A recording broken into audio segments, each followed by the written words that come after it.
इसका ये खराब होगा। ईयरफोन लगाना है क्या तुम्हें? ईयरफोन लगाना है? जाने आवाज ऐसे ये लगाना है तो वायरलेस ब्लूटूथ वाला है।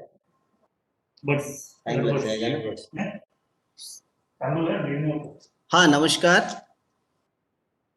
मेरा नाम है नवनीत और मैं यहाँ पर वरिष्ठ अनुवादक हूँ। चंद्रकांत। आपको आवाज आ रही है मेरी? हाँ सर, आवाज आ रही है सर। जी शुरू करें। शुरू करिए।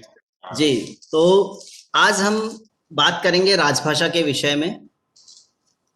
राजभाषा संबंधी आपको क्या ध्यान देने योग्य बातें हैं, राजभाषा नीति नियम और पुरस्कारों की बात करेंगे। जो भी है ये आपको विभागीय परीक्षाओं में भी काम आएंगे। तो आज आप सभी अगर एक बार ध्यान से सुन लें तो आने वाले समय में आपको ये बहुत काम आने वाला है। कोई हमें बता सकता है कि भारत की राष्ट्रभाषा कौन सी हमारे देश की? हिंदी है। हिंदी है। कितने लोग मानते हैं हिंदी हमारी राष्ट्रभाषा है? वो तो सभी लोकल भाषा है जो राष्ट्रभाषा है। हाँ देखिए, हमारे देश की राष्ट्रभाषा हिंदी नहीं है और ना ही हमारी बहुत प्राचीन भाषा संस्कृत हमारी राष्ट्रभाषा है। हाँ, परंतु हमारी राजभाषाएं हैं हिंदी। केंद्रीय सरकारी कार्यालयों की राजभाषा हिंदी। राजभाषा का अर्थ है कि वह भाषा जिसमें प्रशासनिक कार्य संपन्न किए जाते हैं, वह राजभाषा। राजभाषा की जो परिभाषा है वो इस तरह से है। संघ की राजभाषा हिंदी और लिपि देवनागरी होगी। संघ के राज के प्रयोजनों के लिए प्रयोग होने वाले अंकों का रूप भारतीय अंकों का अंतरराष्ट्रीय रूप होगा। अंतरराष्ट्रीय जो अंक हैं वो ऊपर की ओर दिए गए हैं और भारतीय अंक जैसे आप देख रहे हैं 1 2 3 4 नीचे की ओर। तो जब भी आप सरकारी कामकाज में हिंदी का प्रयोग करेंगे तो अंक सदैव अंतरराष्ट्रीय मानक वाले होने चाहिए। अंतरराष्ट्रीय अंक भी आपको प्रयोग में लाने हैं, ठीक है। अब एक प्रश्न आता है, संविधान की 8वीं अनुसूची में सम्मिलित भारतीय भाषाएं कौन कौन सी है? संविधान की 8वीं अनुसूची, उसके अंतर्गत 22 भारतीय भाषाएं सम्मिलित हैं। ये आपका प्रश्न आ सकता है। इसके अंतर्गत आपको अगर नाम लिखने के लिए दिया जाए तो किस तरह से याद करेंगे? तो हमने एक फॉर्मूला बनाया है। आपको भारत का नक्शा दिखाई दे रहा है सभी को? हाँ जी। हाँ, तो हम क्या करेंगे, सबसे पहले मुख्य 5 भाषाएं ले लेंगे जो देश में कहीं ना कहीं सभी जगहों पर बोली जाती है, जैसे हिंदी,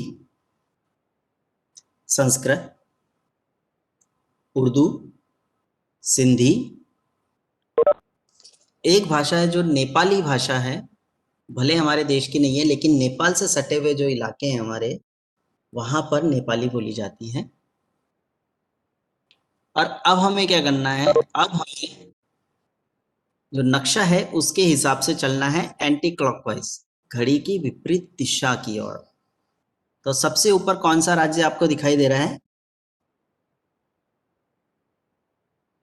सबसे ऊपर देश में सबसे ऊपर कौन सा राज्य है? जम्मू एंड कश्मीर। जम्मू एवं कश्मीर। जम्मू और कश्मीर में आप जब देखेंगे तो वहां कौन सी भाषा बोली जाती है? कश्मीर में कश्मीरी, कश्मीर में कश्मीरी भाषा बोली जाती है। उसके नीचे आएंगे हम जम्मू। जम्मू और हिमाचल के कुछ भागों में डोंगरी बोली जाती है। फिर नीचे आइए पंजाब। पंजाब में कौन सी भाषा बोली जाती है पंजाब में?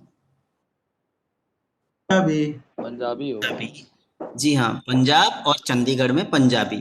फिर नीचे आते हैं हम राजस्थान और हरियाणा को छोड़ दीजिए, राजस्थान की किसी भी भाषा को इसमें मान्यता नहीं दी गई है। नीचे आते हैं गुजरात, जहां हम अभी बैठे हुए हैं। गुजरात, गुजरात में गुजराती। फिर नीचे आते हैं फिल्म सिटी महाराष्ट्र।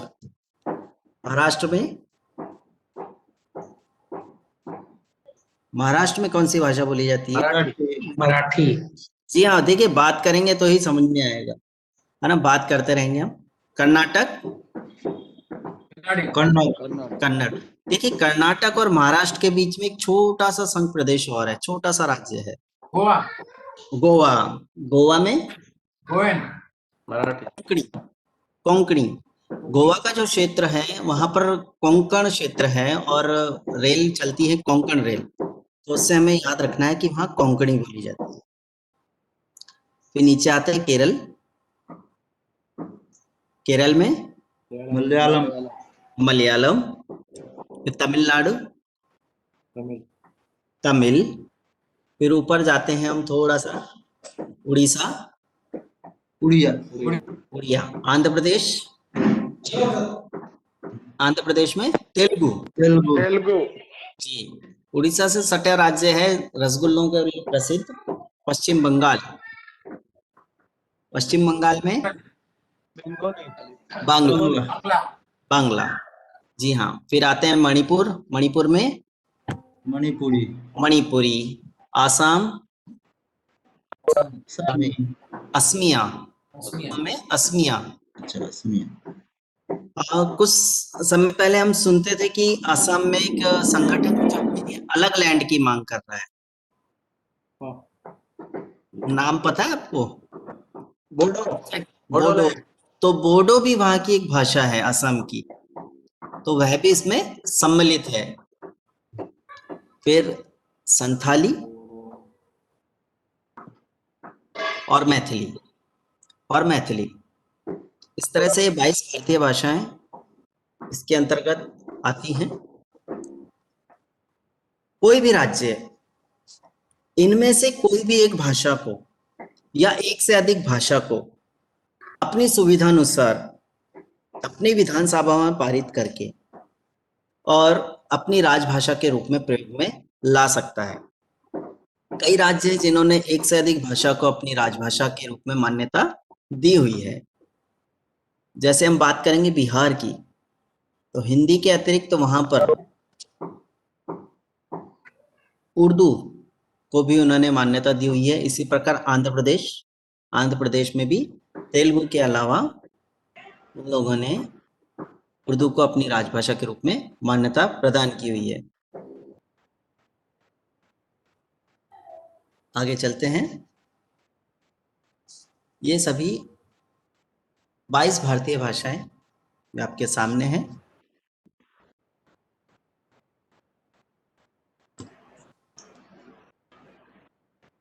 अब एक प्रश्न और आता है, भाषाई आधार पर देश को कितने भागों में वर्गीकृत किया गया है, कितने भागों में बांटा गया है?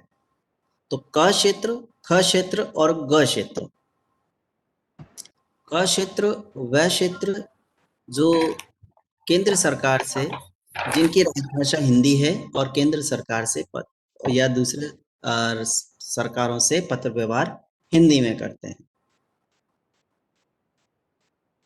ख क्षेत्र और ग क्षेत्र। अब यदि आपसे पूछा जाए कि कौन सा राज्य किस क्षेत्र में आता है, या क क्षेत्र में कौन कौन से राज्य आते हैं, तो आप देखिए हमने भारत के नक्शे के द्वारा बताने की कोशिश की है। जहां पर हरा रंग है वो क क्षेत्र में है, जहां पीला रंग है वो ख क्षेत्र है, और जहां पर सफेद रंग है वो ग क्षेत्र है। तो क क्षेत्र में कौन कौन से राज्य आते हैं? राजस्थान, हरियाणा, हिमाचल प्रदेश,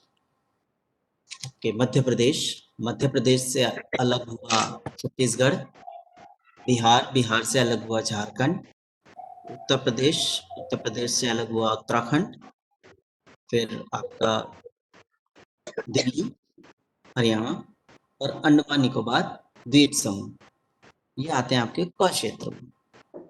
ख क्षेत्र, ख क्षेत्र में गुजरात, पंजाब, चंडीगढ़, गुजरात, महाराष्ट्र, दमन दीव इत्यादि आते हैं।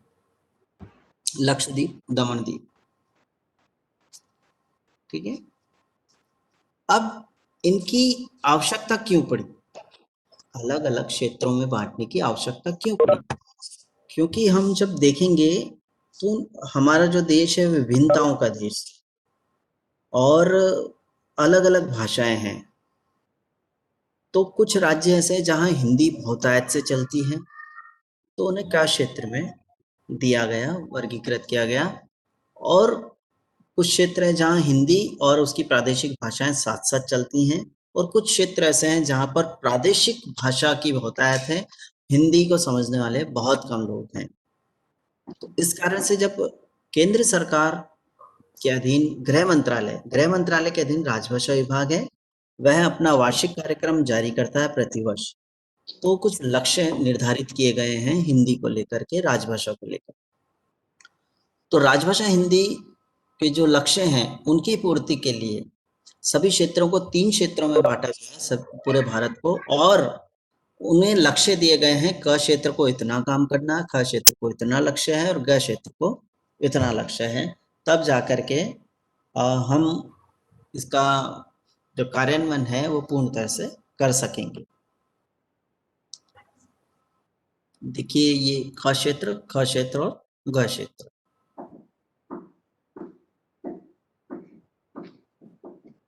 तो चलते हैं 2020-21 के लिए मूल पत्राचार का जो लक्ष्य है, क क्षेत्र से क ख को 100% है और ग के साथ 65% है। ख क्षेत्र से क क्षेत्र के साथ 90, ख के साथ 90 तथा ग के साथ 55% है। जो राज्य या संघ प्रदेश ग क्षेत्र में आते हैं वह क, ख और ग के साथ कम से कम 55% मूल पत्राचार हिंदी में करेंगे।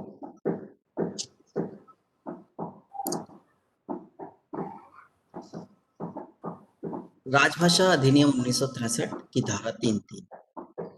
राजभाषा अधिनियम 1963 की धारा 3(3) एक बहुत ही महत्वपूर्ण धारा है। इसके अंतर्गत ये कुछ दस्तावेज आपके सामने हैं। ये अनिवार्य रूप से द्विभाषीय जारी करना है, न हिंदी न इंग्लिश, दोनों भाषाओं में अनिवार्य रूप से जारी करने, जिनमें है संकल्प, सामान्य आदेश, नियम, अधिसूचनाएं, प्रशासनिक अन्य रिपोर्ट, प्रेस विज्ञप्तियां, संविदा, करार, लाइसेंस, परमिट, सूचनाएं, निविदा प्रारूप, संसद के किसी एक सदन अथवा दोनों सदनों के समक्ष रखे जाने वाली प्रशासनिक रिपोर्टें, कागज पत्र इत्यादि, और आरक्षण चार्ट।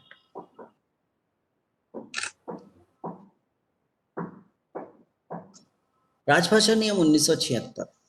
राजभाषा नियम 1976 के अंतर्गत 12 नियम बनाए गए हैं। हम मुख्य मुख्य बिंदुओं पर यहाँ पर चर्चा करेंगे। नियम 5 कहता है कि हिंदी में प्राप्त पत्रों के उत्तर केंद्रीय सरकार के कार्यालय से हिंदी में दिए जाएंगे।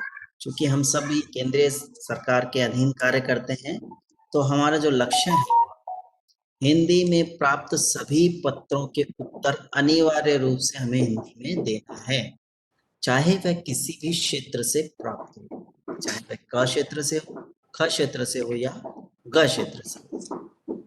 इन सभी पत्रों के उत्तर हमें हिंदी में देने हैं। क्योंकि आप सभी जानते हैं कि राजभाषा कार्यान्वयन के लिए, समीक्षा के लिए संसदीय समिति बनी हुई है। तो संसदीय समिति, राजभाषा संसदीय समिति ने जब पश्चिम रेलवे प्रधान कार्यालय का निरीक्षण किया था, तो उन्हें आश्वासन दिया गया है कि हम क और ख क्षेत्र से अंग्रेजी में प्राप्त पत्रों के उत्तर भी हिंदी में देंगे। तो आपको ध्यान रखना है कि हिंदी में प्राप्त सभी पत्रों के उत्तर अनिवार्य रूप से हिंदी में ही दिए जाएं। अब एक प्रश्न और आ जाता है कि हिंदी में प्रवीणता प्राप्त कर्मचारी से आप क्या समझते हैं? तो हिंदी में प्रवीणता प्राप्त कर्मचारी की परिभाषा आपके सामने है। मैट्रिक परीक्षा या उसके समतुल्य या उससे उच्चतर कोई परीक्षा हिंदी माध्यम से उत्तीर्ण कर ली हो। माध्यम हिंदी होना चाहिए। स्नातक परीक्षा में अथवा स्नातक परीक्षा की समतुल्य या उससे उच्चतर किसी अन्य परीक्षा में हिंदी को एक वैकल्पिक विषय के रूप में लिया हो तो भी वह हिंदी में प्रवीण माना जाएगा। और यदि वह नियमों से मैट्रिक परीक्षा या उसकी समतुल्य, उसकी परीक्षा या उसकी समतुल्य या उससे उच्चतर कोई परीक्षा हिंदी माध्यम से उत्तीर्ण कर ली है जी उसको हिंदी में प्रवीण मान लिया जाएगा जी। इसके अलावा ग्रेजुएशन में या पीजी में उसके पास में हिंदी एक विषय हो तो भी उसे हिंदी में प्रवीणता प्राप्त माना जाएगा। या वह इस उपापद में घोषणा कर दे कि उसने हिंदी में प्रवीणता प्राप्त कर ली है तो यह समझा जाएगा कि उसने हिंदी में प्रवीणता प्राप्त कर ली है।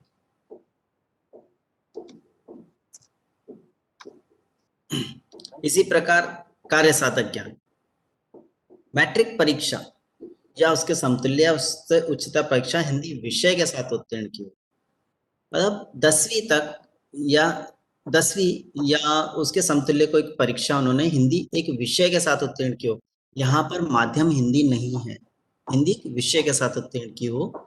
केंद्र सरकार की हिंदी परीक्षा योजना के अंतर्गत उसने प्राज्ञ प्रशिक्षण लेने के बाद प्राज्ञ परीक्षा का यदि उसने उत्तीर्ण कर ली हो तो वह कार्य साधक माना जाएगा। और या फिर वह इस बाबत में घोषणा कर दे कि उसे हिंदी का कार्य साधक ज्ञान प्राप्त है तो हम उसे कार्य साधक मान लेंगे। अब इनकी आवश्यकता क्यों होती है, प्रवीणता प्राप्त या कार्य साधक? भाई हिंदी में अधिक से अधिक कार्य कर सके, इसके लिए इन्हें प्रोत्साहन और प्रेरणा के तौर पर प्रशिक्षण दिया जाता है। नियम 10 का 4 ये कहता है कि जिस कार्यालय के 80% स्टाफ सदस्यों को हिंदी में कार्य साधक ज्ञान प्राप्त है उन कार्यालयों को भारत सरकार के गजट में अधिसूचित करवाया जाएगा। तो गजट दिल्ली से जारी होता है, उसमें उस कार्यालय का नाम आएगा और उसके अंतर्गत नियम 8.4 कहता है कि प्रवीणता प्राप्त सभी कर्मचारियों को व्यक्तिश आदेश जारी किए जाएंगे। तो कार्यालय प्रमुख होते हैं, जो विभाग प्रमुख हैं, वो सभी कर्मचारियों को व्यक्तिश आदेश जारी किए जाएंगे जिसमें एक सूची होती है और उसमें कुछ निर्धारित कार्य होते हैं, वो हिंदी में ही करने के लिए उन्हें आदेश दिए जाते हैं। इसे व्यक्तिश आदेश कहा जाता है। राजभाषा नियम 1976 का नियम 11 कहता है कि सभी मैनुअल, कोड, प्रक्रिया संबंधी समस्त साहित्य, लेखन सामग्री द्विभाषी रूप में तैयार करवाए जाने चाहिए। हमारे यहाँ पर है, चाहे रेल मंत्रालय हो चाहे प्रधान कार्यालय हो, दोनों भाषाओं में सामग्री उपलब्ध कराते हैं। नियम 12 कहता है कि कार्यालय के प्रमुख का यह उत्तरदायित्व है कि वह राजभाषा अधिनियम व नियमों का अनुपालन सुनिश्चित करे, उपयुक्त व प्रभावकारी जांच के लिए उपाय करे और आवश्यक निर्देश जारी करे। यहाँ एक बात ये ध्यान देने योग्य है कि यदि कोई कर्मचारी जानबूझ के राजभाषा नियमों का उल्लंघन करता है तो नियम 12 के तहत कार्यालय प्रमुख अनुशासनात्मक कार्रवाई भी कर सकते हैं। ठीक है। धारा 3.3 के विषय में भी मैं एक बात बताना भूल गया आपको कि जो धारा 3.3 के जो कागजात हैं, जो जारी करने वाले, उस पर जो हस्ताक्षर करने वाले हैं, उसका यह उत्तरदायित्व है कि वह यह सुनिश्चित कर ले कि इस प्रकार के सभी दस्तावेज अनिवार्य रूप से द्विभाषी जारी किए जाते हैं। राजभाषा कार्यान्वयन संबंधी एक समिति होती है, राजभाषा कार्यान्वयन समिति। सभी स्तरों पर यह अलग अलग होती है। यदि हम प्रधान कार्यालय की बात करें तो वहां पर क्षेत्रीय राजभाषा कार्यान्वयन समिति होती है। वर्ष में 4 बैठकें हैं, प्रति तिमाही एक बैठक होती है। इसी प्रकार मंडल में मंडल राजभाषा कार्यान्वयन समिति, स्टेशनों पर स्टेशन राजभाषा कार्यान्वयन समिति और कारखाने में कारखाना राजभाषा कार्यान्वयन समिति होती है, जिनकी वर्ष में 4 बैठकें प्रति तिमाही एक बैठक आयोजित की जानी चाहिए।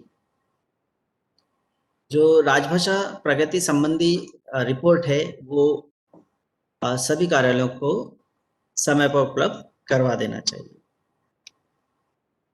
कुछ छोटे छोटे काम हैं जिनको हम करते हुए राजभाषा हमें जो राजभाषा विभाग ने लक्ष्य दिए हैं उनकी हम पूर्ति कर सकते हैं। जैसे फाइलों पर लिखी गई टिप्पणियों की संख्या का समुचित रिकॉर्ड रखना है और संबंधित आंकड़े तिमाही रिपोर्ट में प्रस्तुत करने हैं। तो कम से कम हम जो ये काम है कि टिप्पणियां हम लोग हिंदी में करना शुरू कर दें। दूसरा, शाखा स्तर पर गठित राजभाषा कार्यान्वयन समिति की बैठकें नियमित रूप से आयोजित की जाए। हिंदी में प्राप्त सही पत्रों के उत्तर हिंदी में दिए जाएं। रबर की मोहरें, विजिटिंग कार्ड और पत्र शीर्ष द्विभाषी हों। हिंदी फाइल अनिवार्य रूप से शाखा कार्यालय में रखी जाए। सभी फाइलों, रजिस्टरों आदि पर शीर्षक द्विभाषी हों। धारा 3(3) के अंतर्गत जारी होने वाले सभी दस्तावेज द्विभाषी हों। एक मिनट सर। हेलो। हाँ जी। रबड़ की मोहरें आपने बताया ये 2 भाषी हो गए कि कैसे रहे? जी, द्विभाषी होंगी क्योंकि हम नियमानुसार द्विभाषी हों, और द्विभाषी भी नियम ये कहता है कि एक पंक्ति अगर हिंदी की है तो उसके नीचे अंग्रेजी, फिर हिंदी, फिर अंग्रेजी। ऐसा नहीं है कि सिर्फ हिंदी हो या सिर्फ अंग्रेजी हो, द्विभाषी होना अनिवार्य है। और यदि आपके पास पुरानी है और जिसे आप काम में नहीं ले रहे हैं तो उसे नष्ट करवा दें। जी, जो कोई लेटर इंग्लिश में लिखा हुआ है और सिंह से हिंदी में किया है, तो हिंदी माना जाएगा, इंग्लिश माना जाएगा? जी नहीं, जी नहीं, जी नहीं, जी नहीं। हाँ, अधिकांश लोग हमसे ये प्रश्न पूछते हैं कि कोई अंग्रेजी का पत्र है और उसमें हस्ताक्षर यदि हिंदी में कर दिए हैं तो क्या उसे हिंदी का माना जाएगा? जी नहीं, ऐसा बिल्कुल नहीं है।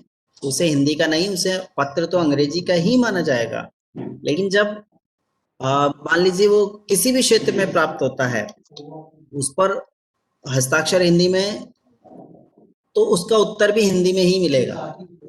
फिर आप ये ना कहें कि अरे हमने तो अंग्रेजी का पत्र बनाया था और ग क्षेत्र वाला भी हमें उत्तर अंग्रेजी में दे रहा है, हिंदी में दे रहा है।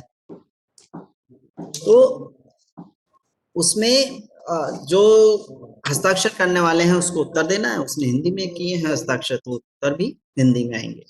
ऐसा बिल्कुल नहीं है कि अंग्रेजी में आपने बना दिया है पत्र और हस्ताक्षर यदि हिंदी में कर दिया तो इसे हिंदी में गिना जाएगा, ऐसा बिल्कुल नहीं है। वह पत्र अंग्रेजी में ही होगा। जी, सभी फाइलें उसके शीर्ष द्विभाषी होने चाहिए और सभी रजिस्टर जो हैं उनके भी शीर्ष द्विभाषी हों। ये इतना सा तो काम हम कर ही सकते हैं। फिर धारा 3(3) के अंतर्गत जारी होने वाले जितने भी दस्तावेज हैं वो द्विभाषी हों और उनका एक अलग से फोल्डर बनाया जाए। वो फोल्डर इसलिए क्योंकि समय समय पर संसदीय राजभाषा समिति का निरीक्षण होता है, तो हम उनको निरीक्षण में वो फोल्डर दिखा सकते हैं। उनके मांगने पर संसदीय समिति कहती है कि इसका एक अलग से फोल्डर बनाया जाए। फिर सभी प्रकार की प्रचार सामग्री, प्रकाशन व लेखन सामग्री की मदें, फॉर्म, वाउचर, रजिस्टर, लेजर पत्र, शीर्ष लिफाफे इत्यादि द्विभाषी छपवाए जाए। सभी नाम बोर्ड, साइन बोर्ड, नामपट, सूचनाएं, नोटिस आदि द्विभाषी हो या त्रिभाषी। त्रिभाषी से आशय यह है कि जो सार्वजनिक क्षेत्र है जहां पर हम सीधे सीधे जनता से व्यवहार करते हैं, जैसे स्टेशन हुए, तो स्टेशनों पर आपने ये देखा होगा, नोट किया होगा कि वहां पर जो क्षेत्रीय भाषा है वो हिंदी और फिर अंग्रेजी, क्रम यही रहेगा, क्षेत्रीय भाषा हिंदी और अंग्रेजी, और उद्घोषणाएं भी उसी क्रम में होती हैं। ये अनिवार्य है। फिर जनसंपर्क से संबंधित सभी सूचनाएं द्विभाषी हैं। आम जनता तथा प्रशासनिक कार्यालय को भेजे जाने वाले पत्र द्विभाषी हों। सभी कंप्यूटर पर यूनिकोड इनेबल किया जाए। यूनिकोड इनेबल कर उसके माध्यम से टाइपिंग की जाए और हिंदी के प्रयोग को बढ़ावा दिया जाए। तिमाही रिपोर्ट निश्चित समय पर शाखाओं से क्षेत्रीय कार्यालय भिजवाई जाए। यूनिकोड हम सभी जानते हैं यूनिकोड क्या है। यूनिकोड के माध्यम से आज हिंदी में कार्य करना बहुत ही सरल हुआ है कंप्यूटर पर, और विभिन्न प्रकार की कीबोर्ड हैं, चाहे फोनेटिक हो, रमेंगटन हो, उसके माध्यम से आप आसानी से हिंदी में कार्य कर सकते हैं। तो जितने भी कंप्यूटर आपके कार्यालय में हों, उन पर अनिवार्य रूप से यूनिकोड इनेबल हो। अब आती है बात राजभाषा हिंदी में काम करने पर पुरस्कार और प्रोत्साहन योजनाएं। प्रत्येक व्यक्ति जब कार्य करता है तो उस कार्य को सम्मान भी दिया जाना चाहिए, और राजभाषा विभाग की जो नीति है वह प्रेरणा और प्रोत्साहन की नीति है, और इसी के अंतर्गत समय समय पर पुरस्कार और प्रोत्साहन देकर के राजभाषा कार्य को आगे बढ़ाया जाता है। हिंदी में परीक्षाएं उत्तीर्ण करने पर आपको प्रबोध, प्रवीण और प्राज्ञ उत्तीर्ण करने पर मिलते हैं। सर, हिंदी टंकण व आशुलिपि परीक्षाएं विशेष योग्यता से उत्तीर्ण करने के लिए प्रोत्साहन योजनाएं हैं, ये आपके सम्मुख है। इसी प्रयत्न से यदि आप हिंदी परीक्षा पास करते हैं तो एक पुरस्कार आपको दिया जाता है प्रबोध के लिए, प्राज्ञ, प्रवीण, हिंदी टंकण में हिंदी आशुलिपि के लिए। हिंदी टाइपिंग व आशुलेखन में कार्य करने के लिए अंग्रेजी टाइपिस्टों व आशुलिपकों को प्रोत्साहन भत्ता भी दिया जाता है। यह उनके कार्य की मात्रा के आधार पर दिया जाता है। हिंदी डिक्टेशन देने वाले अधिकारी, इस योजना के अधीन प्रत्येक रेल कार्यालय से एक हिंदी भाषी अधिकारी को 20,000 शब्द और हिंदी तर अधिकारी हिंदी भाषी मतलब जिसकी मातृभाषा हिंदी और हिंदी तर वह व्यक्ति, वह कर्मचारी, वह अधिकारी जो ग क्षेत्र का निवासी हो, 10,000 शब्द हिंदी में डिक्टेशन देने पे उन्हें 5-5 हजार रुपए के पुरस्कार प्रदान किए जाते हैं। सरकारी कामकाज मूल रूप से हिंदी में करने के लिए गृह मंत्रालय की व्यक्तिगत नगद पुरस्कार योजना है। इसे 20,000 शब्द डायरी प्रोत्साहन योजना के नाम से भी जाना जाता है। प्रत्येक यूनिट के 10 कर्मचारी को दिया जाता है।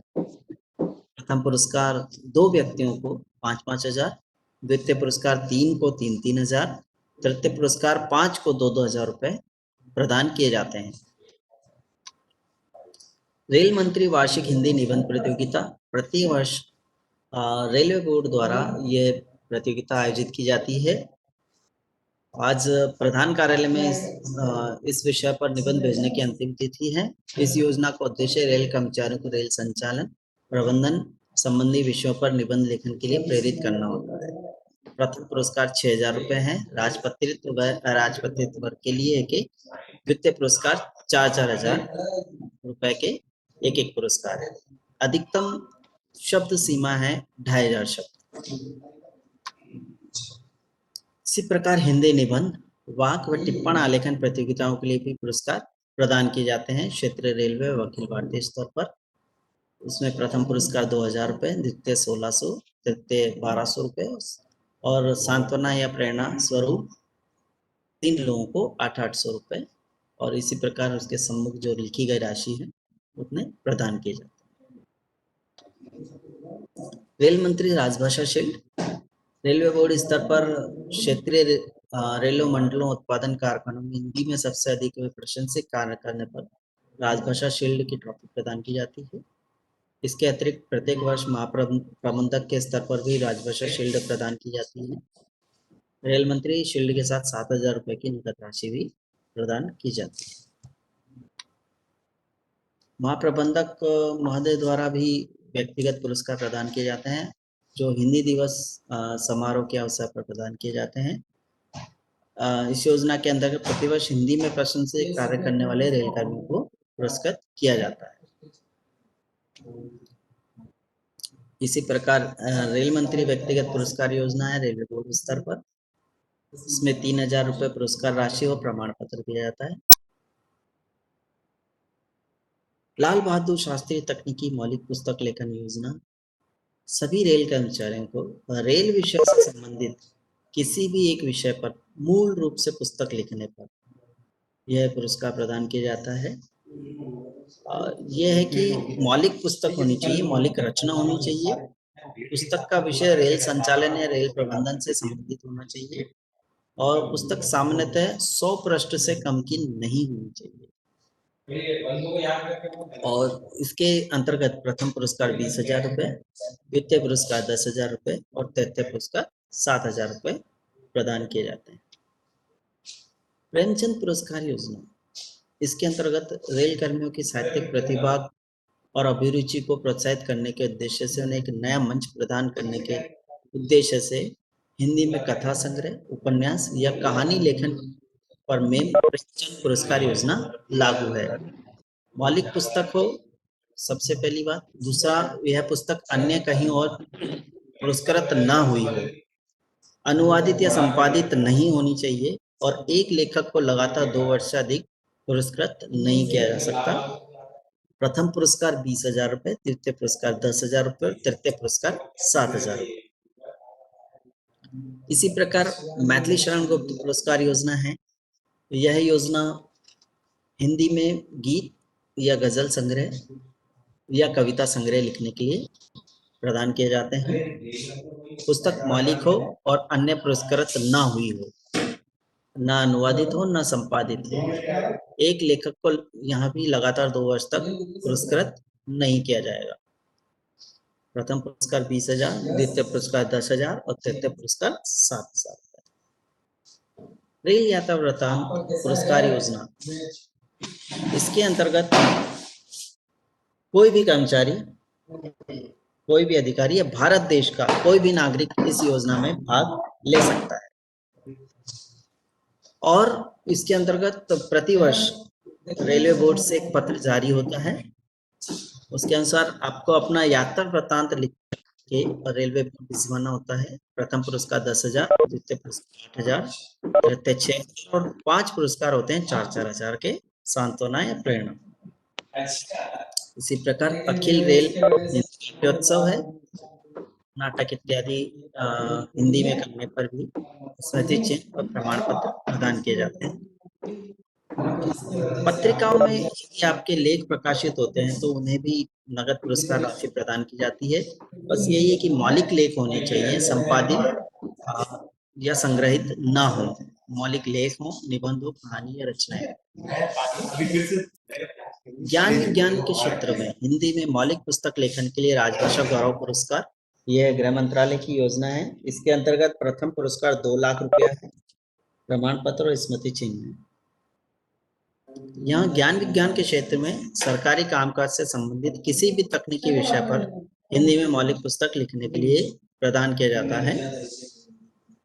द्वितीय पुरस्कार 1,25,000, तृतीय पुरस्कार 75,000 और 10 प्रोत्साहन है 10,000 के। जी, आपने जो लाल बहादुर पुरस्कार योजना के लिए भेजा है वो यहाँ भी आप भेज सकते हैं।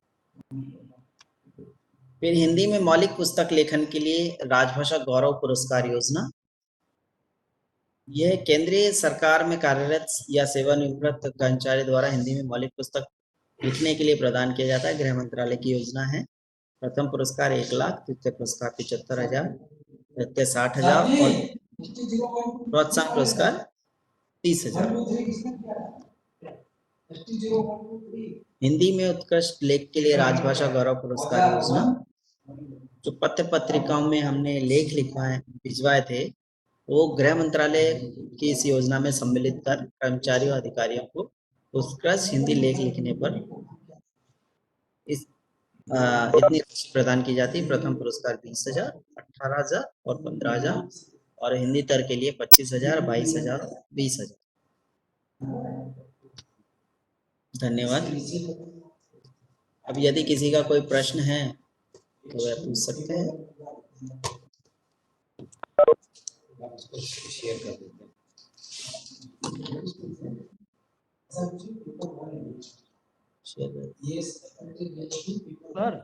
हाँ, ये सर हमको ये तो बताइए कौन से नियम के तहत जैसे हिंदी को मौलिक अपनी राष्ट्रभाषा और देवनागरी लिपि को घोषित किया है। हाँ जी, देखिए इस संविधान के अंतर्गत संविधान में उल्लिखित है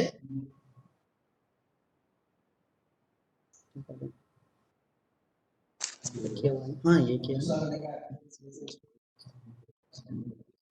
ओके हाँ जी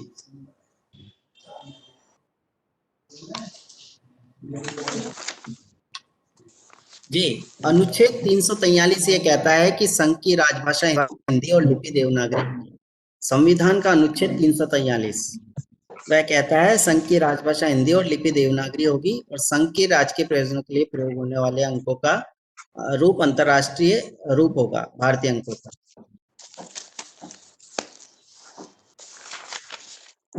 सर राजभाषा समिति में कुल कितने सदस्य होते हैं? कौन सी राजभाषा समिति की बात कर रहे हैं आप? राजभाषा कार्यान्वयन समिति की बात कर रहे हैं, संसदीय राजभाषा समिति की बात कर रहे हैं? संसदीय राजभाषा। संसदीय राजभाषा समिति, इसमें लोकसभा से 20 होते हैं और राज्यसभा से 10 होते हैं। 3 समितियां बनी, 3 उप समितियां बनी हुई है जिसमें 10-10 सदस्य होते हैं। ओके ओके जी सर, ये हिंदी में जो कमेटियां होती है उनके जो कौन कौन से हेड रहते हैं सर, उनके बारे में बता दीजिए सर। हाँ, देखिए जैसे हमने बात की थी कि स्टेशन राजभाषा कार्यान्वयन समिति है, कारखाना राजभाषा कार्यान्वयन समिति है, मंडल राजभाषा कार्यान्वयन समिति है, क्षेत्रीय राजभाषा कार्यान्वयन समिति है। तो अब आप इस बात से समझ ही गए होंगे कि किस स्तर की समिति है। क्षेत्रीय स्तर पर क्षेत्रीय राजभाषा कार्यान्वयन समिति, तो जो हमारे प्रमुख हैं वो कौन है? क्षेत्रीय स्तर पर हेडक्वार्टर में हमारे प्रमुख कौन है? जीएम, महाप्रबंधक, बिल्कुल, जनरल मैनेजर, महाप्रबंधक उसके अध्यक्ष होंगे और जितने भी पीएचओडी हैं वो उसके सदस्य होंगे। 2 सदस्य वहां पर गृह मंत्रालय से भी आते हैं और जितने भी मंडल हैं तो मंडल के जो आप जैसे मंडल की बात कर रहे हैं तो मंडल में मंडल रेल प्रबंधक उसके अध्यक्ष होंगे और सभी ब्रांच ऑफिसर उसके सदस्य होंगे। इसी प्रकार कारखाने में मुख्य कारखाना प्रबंधक उसके अध्यक्ष होंगे और उनसे संबंधित जितने भी कार्यालय हैं उसके प्रमुख उस समिति में सम्मिलित होंगे। इसी प्रकार कोई बड़ा स्टेशन है तो बड़ा स्टेशन वहां पर उस क्षेत्र में जो सबसे बड़ा अधिकारी होगा पद के अनुसार तो उसको अध्यक्ष बना दिया जाएगा और उनमें से एक सचिव और बाकी सभी जो यूनिट इंचार्ज हैं उसके सदस्य हैं। जी और कोई प्रश्न? सर ये पहले रेलवे हिंदी सलाहकार समिति के अध्यक्ष कौन थे? देखिए रेल सलाहकार समिति आपको बता दें कि ये तो हमने बात की कार्यान्वयन समिति की। मंत्रालय जो होते हैं मंत्रालयों में कार्यान्वयन समिति की जगह हिंदी सलाहकार समिति होती है। हमारे है रेल सलाहकार समिति। अब आप समझ सकते हैं रेलवे बोर्ड पर कौन होंगे? अध्यक्ष, हाँ रेल मंत्री। हाँ रेल मंत्री, रेल मंत्रालय में। और रेलवे बोर्ड स्तर पर होती है तो अध्यक्ष रेलवे बोर्ड। नहीं, सवाल आया हुआ है ना सर, पहले कौन थे ऐसे बताया। प्रथम कौन थे? हाँ जी सर क्वेश्चन है सुनिए। मैं आपको एक किताब रेफर करता हूँ। आप सभी चाहे तो वो किताब ऑनलाइन मंगा सकते हैं। आरके पब्लिकेशन की है। हमारे मौजूदा जो वर्तमान में उप महाप्रबंधक राजभाषा है डॉक्टर सुशील कुमार शर्मा, उन्होंने ये पुस्तक लिखी है। इसमें 1025 से अधिक प्रश्न हैं और राजभाषा के संबंध में विस्तृत जानकारी दी गई है। पुस्तक पीडीएफ फाइल है क्या? हाँ जी, ये फाइल है उसका सॉफ्ट कॉपी। हाँ राजभाषा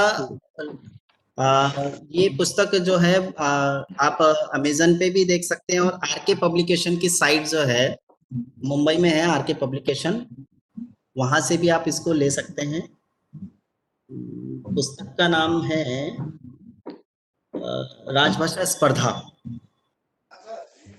राजभाषा स्पर्धा नाम की पुस्तक है।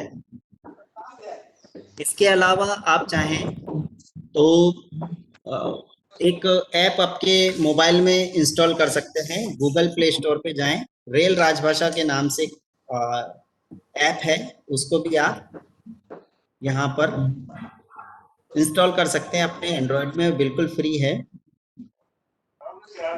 ये एक ऐप है रेल राजभाषा। सर रेल राजभाषा पत्रिका किसके द्वारा प्रकाशित की जाती है?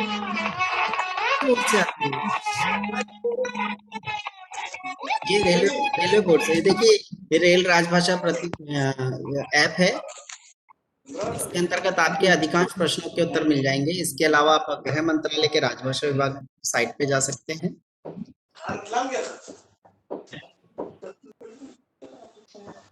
सर हिंदी के क्षेत्र में जिन्होंने पहले काम किया, जिनको अवार्ड मिला है, उसके बारे में कुछ बता सकते हैं क्या?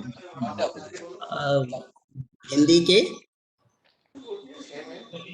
क्षेत्र में जिन्होंने पहले काम किया है, जिनको अवार्ड मिला है, कुछ प्रतिवर्ष मिलते हैं ना, आपके मंडल स्तर पर अलग मिलते हैं, प्रधान कार्यालय स्तर पर अलग मिलते हैं। एक अगर उदाहरण देना चाहूंगा तो जो हमारा प्रशिक्षण केंद्र है, सिग्नल व दूरसंचार प्रशिक्षण केंद्र साबरमती, उसके अनुदेशक श्री पारसनाथ प्रजापति जी को लाल बहादुर शास्त्री पुरस्कार मिल चुका है अपनी पुस्तक के लिए। पिछले वर्ष रतलाम मंडल में भी एक पुस्तक के लिए मिला हुआ है।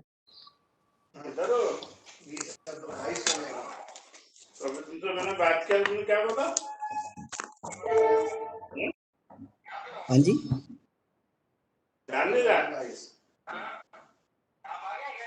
और कोई प्रश्न? एग्जाम प्रोस्पेक्ट से कैसे क्वेश्चन पूछे जा सकते हैं सर? हाँ जी, एग्जाम जैसे हमारा एलडीसी का एग्जाम है, उसके प्रोस्पेक्ट में बताइए ना कैसे क्वेश्चन पूछे जाएंगे। मैंने आपको पुस्तक का रेफर कर, और मैंने अभी आपको जो भी समझाया है उसमें से आप देख सकते हैं। हमने इसको व्हाट्सएप पर भी सभी को सेंड कर दी है, जो ग्रुप है उसके अंदर हमने इसको शेयर कर दिया है। इसके अतिरिक्त हमने महाप्रबंधक स्थापना, महाप्रबंधक राजभाषा की पुस्तक है राजभाषा स्पर्धा, उसका भी रेफरेंस दे दिया है। आप चाहे तो उसको ऑनलाइन खरीद सकते हैं।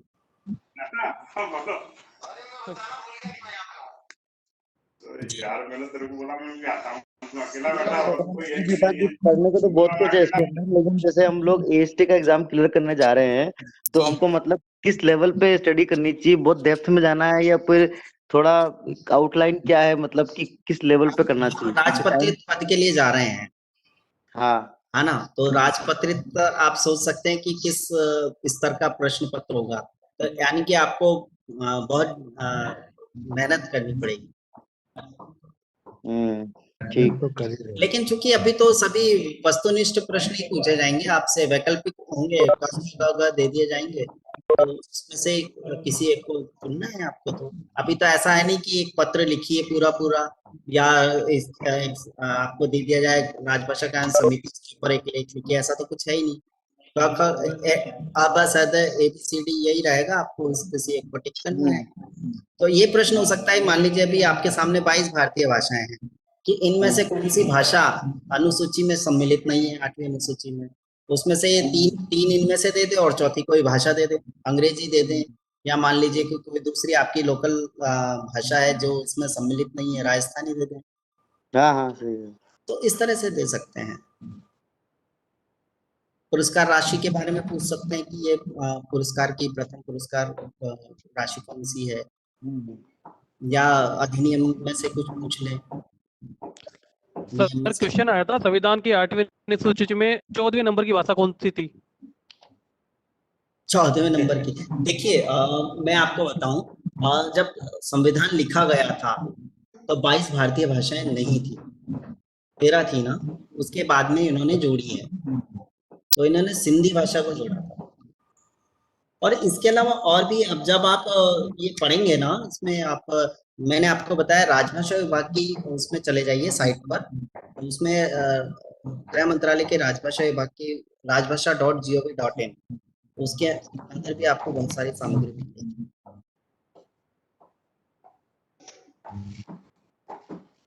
सर जो आपने एप्लीकेशन बताया था, वो क्या एप्लीकेशन है? रेल राजभाषा? जी, रेल राजभाषा रेलवे बोर्ड से प्रकाशित होती है। ये एप्लीकेशन का नाम है सर? अच्छा, एप्लीकेशन, हाँ, मोबाइल पर गूगल प्ले स्टोर पर रेल हाँ। राजभाषा है। अच्छा, जी, ठीक है जी। ये इस तरह का र बना हुआ होगा, दिख रहा है? इस तरह का हाँ, र बना होगा, दिखा सर। इनका उसमें सफेद सफेद रंग का गोला होगा। रेल राजभाषा लिखते के साथ में आ जाएगा, और जब आप इसको खोलेंगे तो इस तरह से आएगा। इसमें आप देख सकते हैं, ठीक है सर, ठीक। इसमें नीचे विभागीय परीक्षाओं में पूछे जाने वाले प्रश्न भी हैं। फिर राजभाषा नियम अधिनियम शब्दावली भी है इसके अंदर। टिप्पणियां कैसे लिखें उसका भी नमूना है। हाँ सर, धन्यवाद सर, धन्यवाद। जी जी। और इसके अलावा हमने आपको ये शेयर कर दिया व्हाट्सएप पे पीपीटी। और कोई प्रश्न? नहीं सर, ठीक। Thank you. चलिए जी, धन्यवाद और सभी को शुभकामनाएं। शुक्रिया सर। ओके।